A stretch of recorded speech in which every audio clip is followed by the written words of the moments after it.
पावसाळ्याची सुरुवात झालेली आहे आणि आज आपण पायस सूप बनवणार आहोत। मटणाचे खूर आपण आणलेले आहेत, बकऱ्याची खूर। तर आज आपण त्याचं सूप बघणार आहोत। सूप बनवण्यासाठी इथे मी बकऱ्याचे पायाचे खूर घेतलेले आहेत, चांगले भाजूनच आणलेले आहेत आम्ही मार्केटमधून। आणि याच्यावरचे जे केस असतात ना ते चांगले भाजून आणि कापून आणलेले आहेत। सगळे खूर बघू शकता, आजकाल ऑनलाईनही मिळून जातात, काहीच टेन्शन नाही। इथे मी खडे मसाले घेतलेले आहेत, काही तेजपत्ता घेतले 2, थोडे काळे मिरी घेतलेले आहेत, 4 वेलच्या घेतलेल्या आहेत हिरव्या, चक्री फूल घेतलेला आहे, दालचिनी घेतलेले आहे आणि लवंग घेतलेले आहे। अद्रक लसूण मी ठेचून घेतलेला आहे। इथे आपण तूप घेणार आहोत,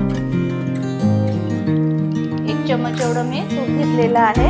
हा एक छोटा टेबलस्पून आहे, तुम्हाला हवं तर तुम्ही तेलही यूज करू शकता। आता हे सगळे खडे मसाले आपण तेलामध्ये परतून घेऊया व्यवस्थित।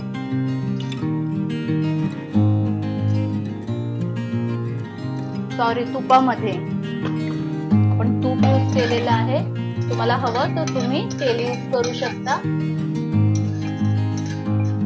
100 आजारांवर असं हे आपलं खुराचं सूप इथे आता आपण बनवतोय।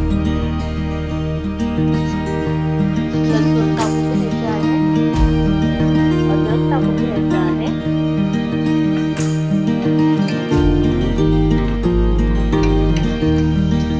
व्यवस्थित परतून घेऊया। आजचं आपण हे खुराचं सूप कुकरमध्ये बनवतोय।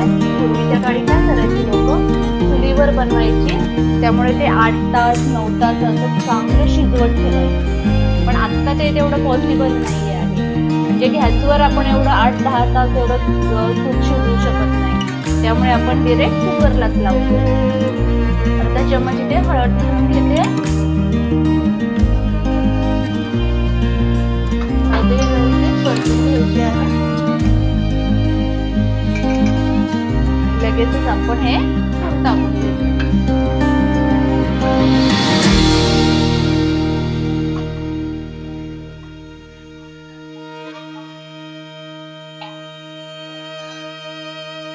व्यवस्थित परतून घ्यायचे आहे। सुरुवातीला आपण फक्त 1 ग्लास पाणी घालून घ्यायचे आहे, 1 ते 1.5 ग्लास, कारण आपण कुकर मध्ये शिजवतोय ना। तर मग कुकर मध्ये काय होतं, जसे आपल्या शिट्ट्या होतात ना कुकरच्या, तसं ते शिट्टेमार्फत पाणी बाहेर पडतं। चवीनुसार इथे मीठ घालून घ्यायचे आहे, तुमच्या आवडीनुसार घेऊ शकता। इथे 1 ग्लास एवढं पाणी घेतलेलं आहे।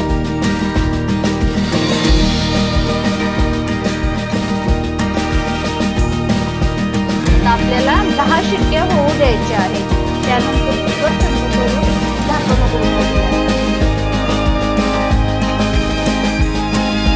कुकरचं झाकण लावून घेऊयात। आता 10 शिट्ट्या झाल्या की आपण कुकरचं झाकण उघडून ठेवूया।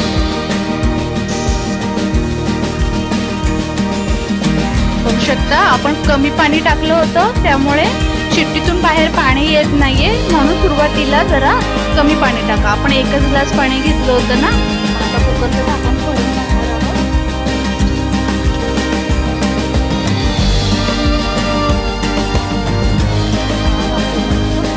तयार झालेलं आहे।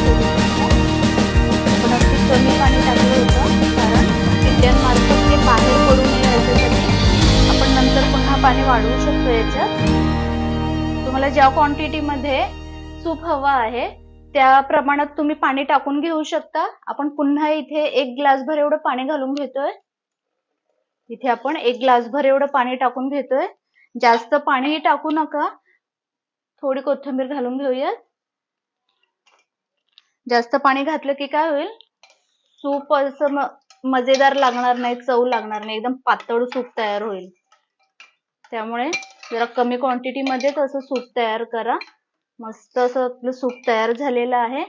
आणि हे मांस आहे नळीवरचं, तेही असं छान शिजलंय, बघू शकता अगदी सहज निघालेत, म्हणजे नळीला जे मांस होतं ना ते सगळं बाजूला सुटलेलं आहे। छान असं आपलं नळ्या शिजलेल्या आहेत। आता 1-2 उकळी आली की आपलं सूप इथे रेडी झालेलं आहे. 100 आजारांवर असं गुणकारी आणि औषधी असं सूप आपलं इथे तयार झालेलं आहे.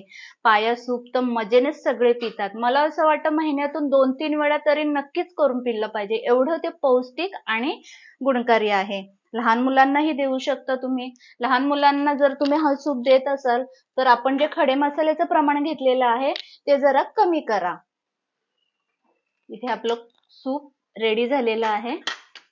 2 उकळी आल्यानंतर मी गॅसचा फ्लेम बंद केलाय. मस्त असं आपलं सूप इथे रेडी झालेलं आहे. आता आपण हे सूप गाळून घेऊया.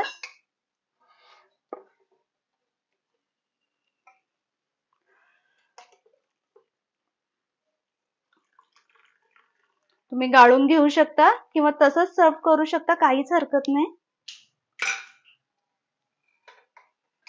इथे आपलं पाया सूप तयार झालेलं आहे. आपण थोडी कोथिंबीर टाकून घेऊयात वरतून. बस परफेक्ट.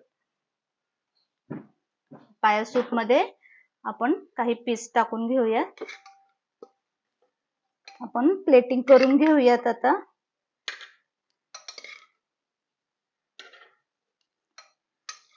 माझा आजचा हा औषधी गुणकारी असा पाया सूपचा व्हिडिओ जर तुम्हाला आवडला असेल तर प्लीज व्हिडिओला लाईक करा, जास्तीत जास्त शेअर करा.